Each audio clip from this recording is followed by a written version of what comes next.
18 doctors stood frozen in a silent ICU, watching a billionaire's son slip closer to death. Machines screamed. Time ran out. They had tried everything, scans, tests, specialists flown in from around the world, and still nothing worked. Then from the corner of the room, a poor black boy stepped forward. He didn't wear a badge. He didn't belong there. Many didn't even notice him. But he saw something no one else did, and what he pointed out changed everything. How did the most powerful minds miss what a child saw in seconds? Comment and tell us where you're watching from. We love seeing how far these stories reach. And subscribe for more powerful stories that demand to be heard.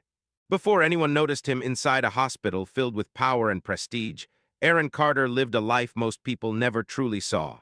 He was 10 years old, small for his age, with worn sneakers and clothes that never quite fit.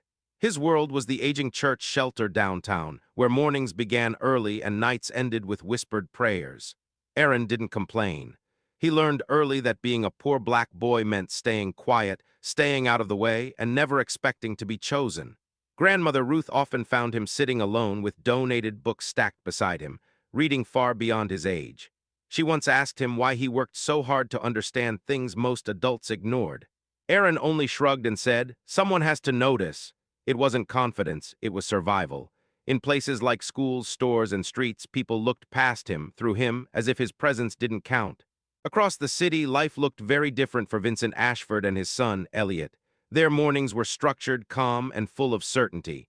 Elliot was bright and thoughtful, the kind of child who asked questions adults avoided. On the way to school, he watched people through the car window, especially children his own age who stood outside buildings with cracked walls and tired eyes. He once asked his father why some kids had nothing while others had everything.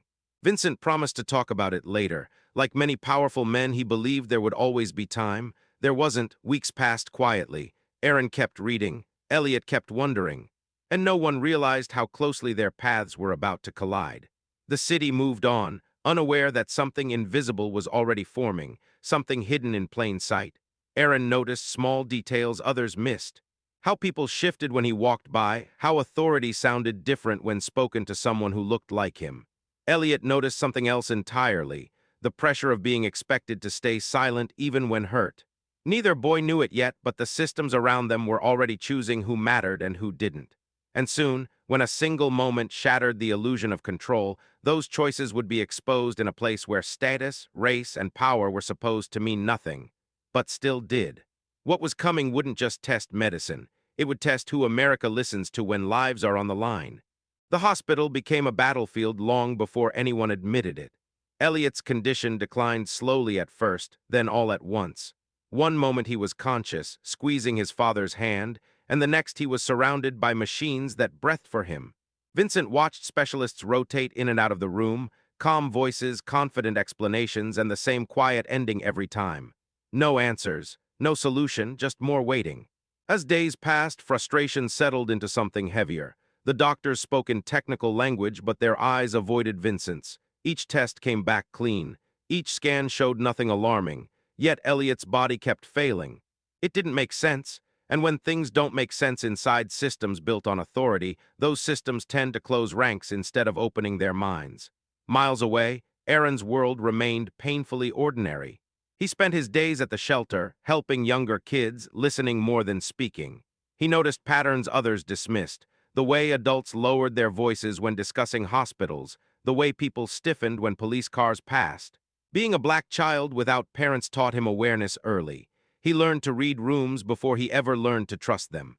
When Vincent returned to the church shelter for the first time since Elliot collapsed, it wasn't out of faith. It was desperation. Grandmother Ruth listened as he spoke, not interrupting once. She didn't offer solutions or sympathy wrapped in cliches. She offered silence, the kind that allows truth to breathe.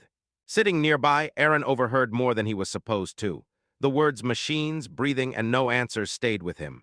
Later, as Vincent stood to leave, Aaron spoke softly, unsure if his voice would even be welcome.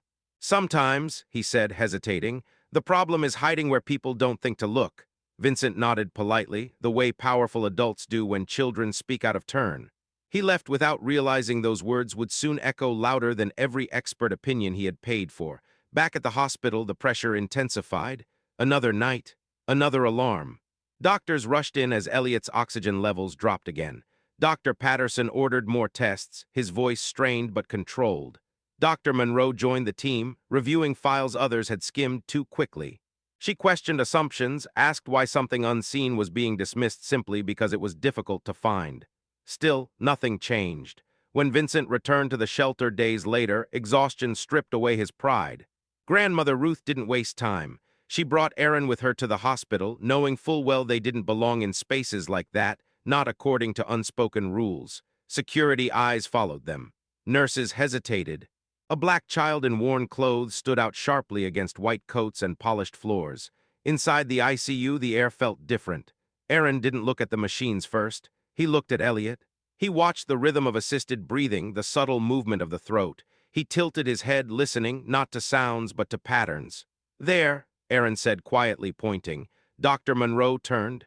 "What do you see?" "It's not moving right," he replied. "Like something's in the way." The room shifted. Dr. Patterson frowned. The area had been checked multiple times. Cameras, scans, specialists. A child's observation couldn't outweigh years of training. Or could it? Dr. Monroe hesitated, then spoke with calm authority. "Prepare another scope. We check every angle." Hours later, Elliot's condition crashed harder than ever before. There was no time left to debate credibility or appearance. The procedure began immediately. As the camera moved deeper, Aaron's breath caught. "Stop," he said. "Right there." They saw it then, a small object hidden perfectly where no one thought to look. Silence filled the room, followed by urgency. As doctors moved to act, Vincent stared at Aaron, stunned by a truth that was impossible to ignore. In a system that ignored him his entire life, a black child had just been right. And now everything depended on whether they would listen in time. The moment the object appeared on the screen, the room stopped breathing.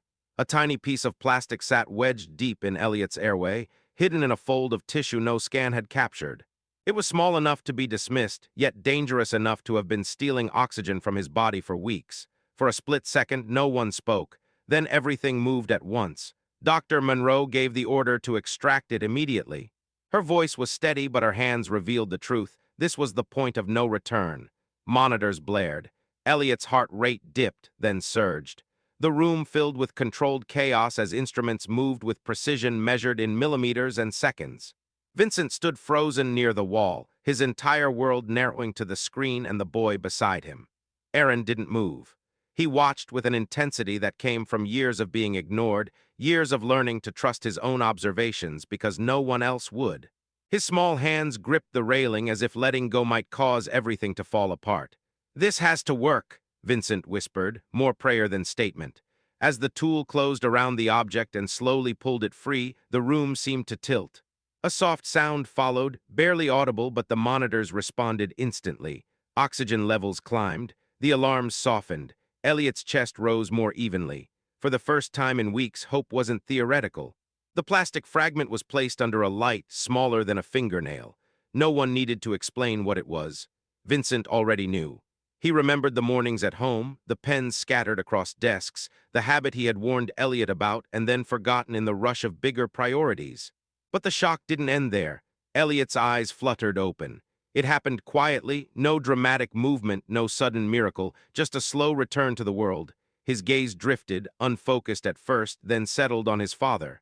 Vincent stepped forward, unable to stop himself. "I'm here," he said, his voice breaking. "You're safe." Elliot tried to speak. The effort alone looked painful.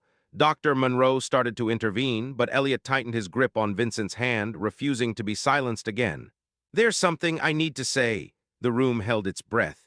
Elliot spoke about school, about being pushed, about a hallway moment that had gone unnoticed because it wasn't loud enough, dramatic enough, or happening to the right kind of child. He explained how fear had made him swallow the pain, how silence had seemed easier than becoming a problem. Vincent listened, each word landing heavier than the last. As Elliot's strength faded, Dr. Monroe gently stepped in, guiding him back to rest. The crisis had passed, but the truth had surfaced. Vincent turned slowly toward Aaron. The realization hit harder than any diagnosis. 18 doctors had missed it. A system built on credentials, authority, and assumptions had failed. And a poor black child, one who didn't belong in that room by any visible standard, had saved his son's life simply because he was used to being overlooked. In that moment, Vincent understood something irreversible. The question was no longer whether Elliot would survive. It was whether the world would finally listen to voices it had spent too long ignoring. Elliot recovered faster than anyone expected. Once the obstruction was removed, his strength returned day by day, breath by breath. The machines were rolled away. The alarm stopped. What remained was silence, the kind that forces reflection. Vincent stayed at his son's bedside, replaying everything that had happened, not just in the hospital, but long before it. Aaron didn't stay long. He stood quietly near the door as grandmother Ruth prepared to leave, already aware that spaces like this were never meant to keep children like him for too long. Before he left, Vincent stopped him. There were no speeches, no grand promises, just a moment of honesty. A man who had built an empire finally acknowledging a truth he had ignored his entire life. Aaron hadn't done anything extraordinary, at least not by his own measure. He had simply looked closely. He had trusted what he saw because growing up black and invisible had taught him to rely on observation when the world refused to listen. What shocked everyone else wasn't his insight, it was the fact that no one thought to listen to him before. Dr. Monroe documented the case carefully, knowing it would be studied and debated. Dr. Patterson admitted what many systems struggle to say out loud, that expertise means nothing when arrogance blocks humility. The hospital would call it a rare medical oversight. But Vincent knew better. It wasn't rare, it was familiar. Outside those walls, the world kept moving, but something had changed. Vincent visited the shelter again, not as a donor or a headline, but as a listener. He saw children who reminded him of Aaron, brilliant, curious, and unseen. And for the first time, he understood that racism isn't always loud or violent. Sometimes it's quiet. It's who gets ignored, who gets questioned, who gets believed last, if at all. Richard Thornton watched the story unfold from a distance, seeing praise given to a system he believed should have protected his own son's reputation. And Wesley, forced to confront the consequences of cruelty he once dismissed, learned that silence can wound just as deeply as action. This wasn't just a story about medicine. It was a story about whose voices matter. A black child saved a life not because he was allowed to, but because he refused to stay invisible. And the uncomfortable truth is this: how many lives are lost every day because people like Aaron are ignored?